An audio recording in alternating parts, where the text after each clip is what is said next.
the temperature the human body cannot survive. Scientists have identified the maximum mix of heat and humidity a human body can survive. The critical limit at which the body can no longer cool down through sweating is 35 degrees Celsius wet bulb temperature. Extreme heat events are becoming more common due to human-caused climate change. The temperature the human body cannot survive.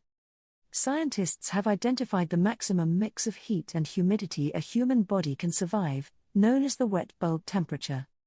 At a wet bulb temperature of 35 degrees Celsius, 95 Fahrenheit, with 100% humidity, even a healthy young person can only endure 6 hours before experiencing heatstroke, organ failure, and death.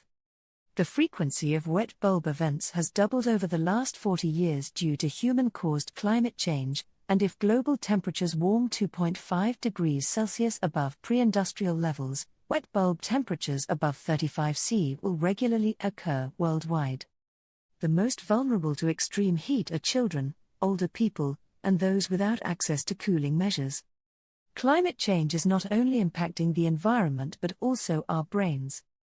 Research shows that climate change can lead to anxiety, psychiatric conditions, and even suicide.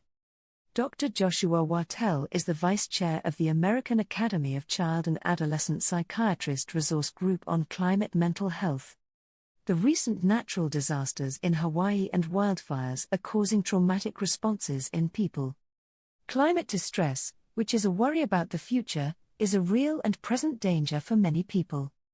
Extreme heat can lead to an increase in violence, suicides, and hospitalizations.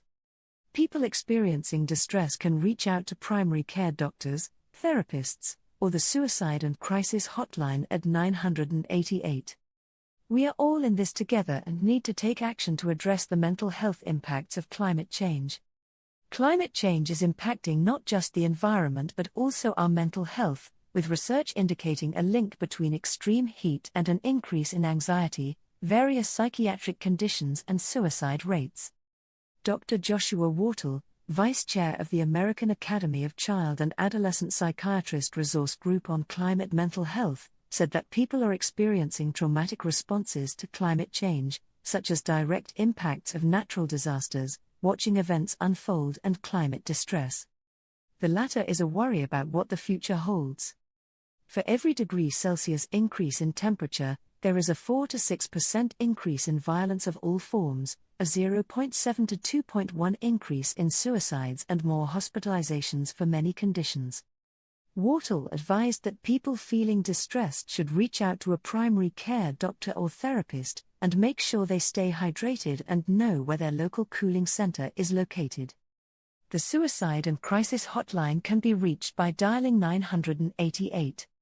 Thanks for watching. Please do not forget to subscribe and like.